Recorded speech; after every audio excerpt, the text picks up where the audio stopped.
In Cape Town, South Africa, African nations are making a concerted push to attract investment in their oil and gas sectors at Africa Oil Week as the global north accelerates its transition towards clean energy.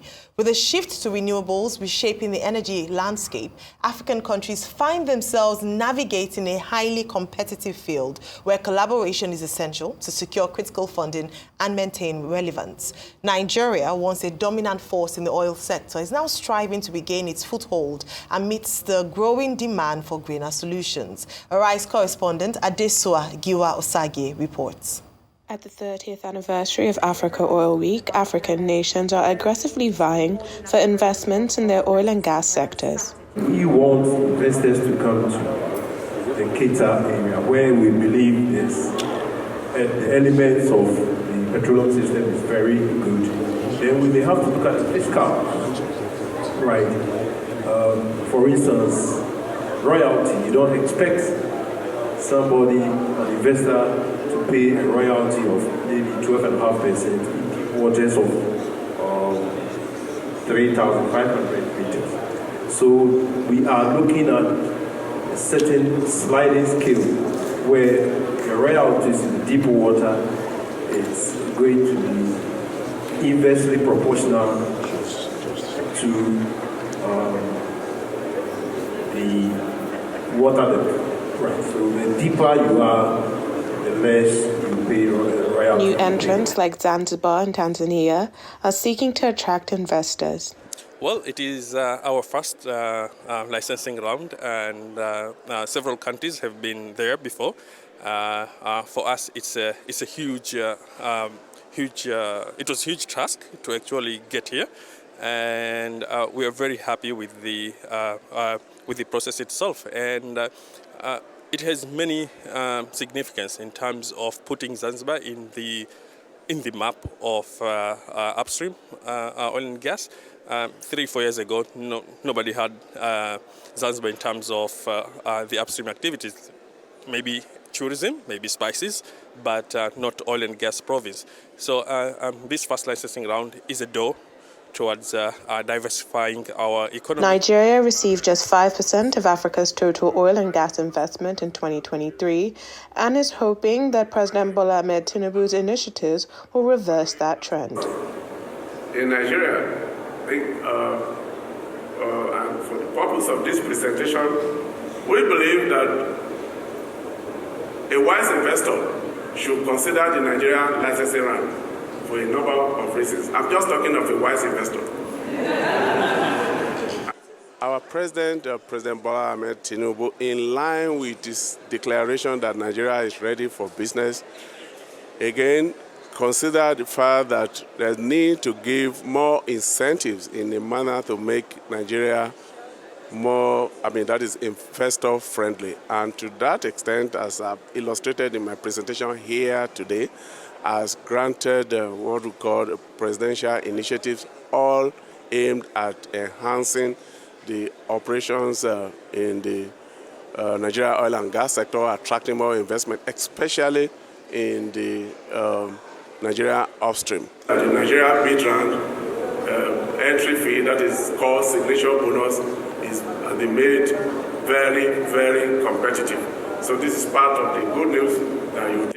Africa Oil Week conference centers on sustainable development in the upstream sector with a focus on expanding Africa's gas value chain. Oil and gas is going to be with us for a while. How long that is, we don't know. But for host countries such as us, it then reinforces the need to maximize our oil resources while we have the time, given the time we have, because we still need to add 200 million people with estimates to 400 million over the next couple of years, next couple of decades.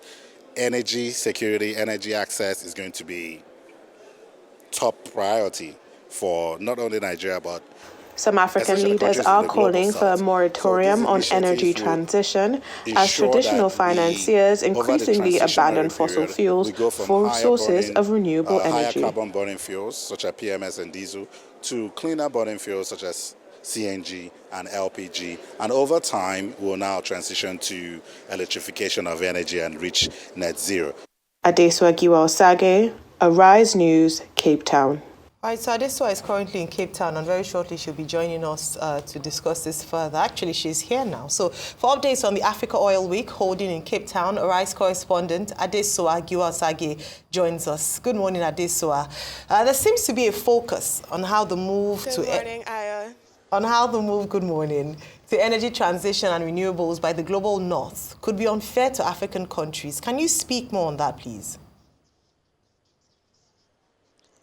Good morning. It's so nice to be with you guys again this morning. I'm out here in Cape Town, and the conversation here has really focused on how unfair it is that the world has decided to move on from fossil fuels before Africa has truly developed. Now, yesterday, Ghana's Minister of State for Energy, Honorable Krapa, actually made a joke on stage. He said that when an adult is fasting, would you tell a child to fast? and he's essentially saying that the global north has fared good on their own drive for industrialization for centuries. Is what has really contributed to this climate change issues that we're facing now, and they use fossil fuels to get there. However, now that Africa is trying to fight energy poverty, the global north is saying that due to the energy crisis, due to the climate crisis rather, that fossil fuels are not the way to go, and all these carbon taxes are quite harmful for African nations.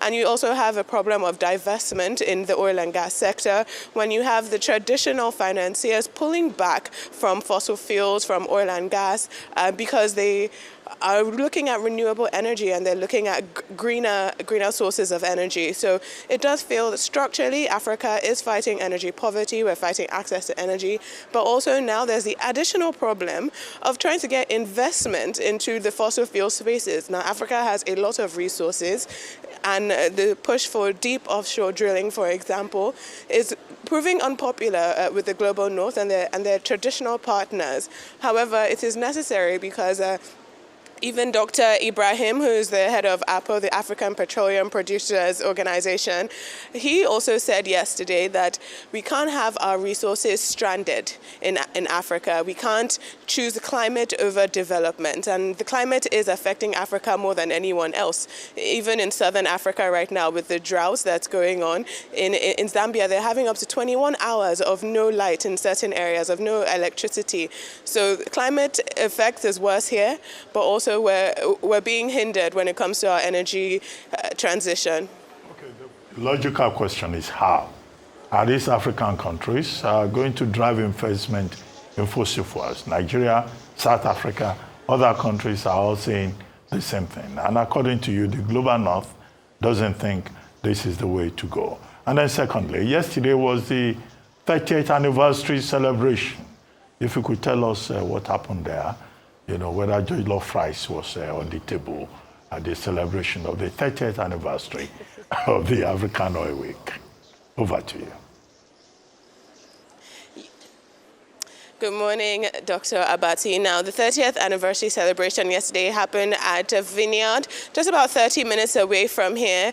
And it was a celebration not just of Africa Oil Week, but also of South Africa. The Minister for Energy Resources in South Africa, Honorable Mathabe, earlier on in the morning had said that South Africa is also just about 30 years away from apartheid and winning that battle against, that struggle against oppression. And, as we know, South Africa has taken the battle against apartheid and this type of oppression to the ICJ in terms of the Gaza and Israel conflict. So those feelings are still very strong here.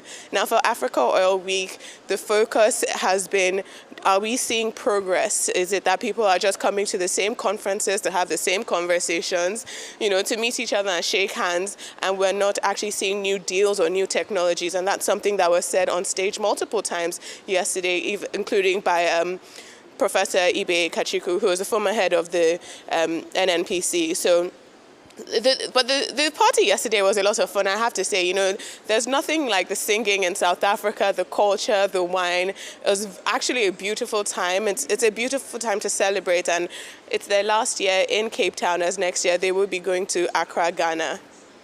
And I mean, it is Cape Town with all the lovely scenery and all the lovely view, and trust me, I'm sure you enjoying Cape Town like no man's business.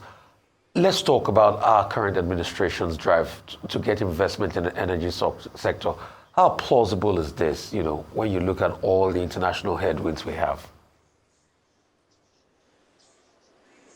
Well, as I said in my package, in 2023, Nigeria only received 5% of the investment coming into Africa for oil and gas, and we are supposedly the giants of Africa. We have a lot of oil and a lot of gas resources, particularly gas in Nigeria, and so to get 5% is absolutely abhorrent. Now, the President Bola Ahmed Tinubu administration has done certain things. Just 5 days ago, the Special Advisor on Energy, Olu Virgin, did release a statement announcing the value-added tax credits, as well as tax credits and tax incentives when it comes to deep offshore oil drilling. Here, the head of the NUPRC, the CEO, Mr. Komolafe, also spoke on stage yesterday about new local content laws that the president is trying to push forward in terms of, in addition to our Local Content Act, talking about Nigeria being in a post-PIA world and a post-PIA Nigeria and trying to get more investment. Since Engina in, I believe, 2013, over a decade ago, there was about 80 billion spent in the deep offshore oil industry, and none of that came to Nigeria. So they're hoping that, in this year, beyond just signing MOUs, that we'll see actual deals being signed. We're seeing Namibia, we're seeing Zanzibar get a lot of these investments. And Nigeria needs some of those too, but we're seeing some movement in terms of presidential, from his advisors. The Special Advisor for Industry and Trade is also here. We're also seeing the NUPRC talk about new incentives, particularly tax policy, fiscal incentives, but also, selling Nigeria as a market that is stable, that is peaceful, where the host communities are good. So we'll see how that goes. Okay, thank you very much, Adesuwa. Cape Town is a lovely city. I hope you have time, apart from covering the Oil Week, to also discover the enchanting beauty and lovely aspects of the city, including visiting the Table Mountain.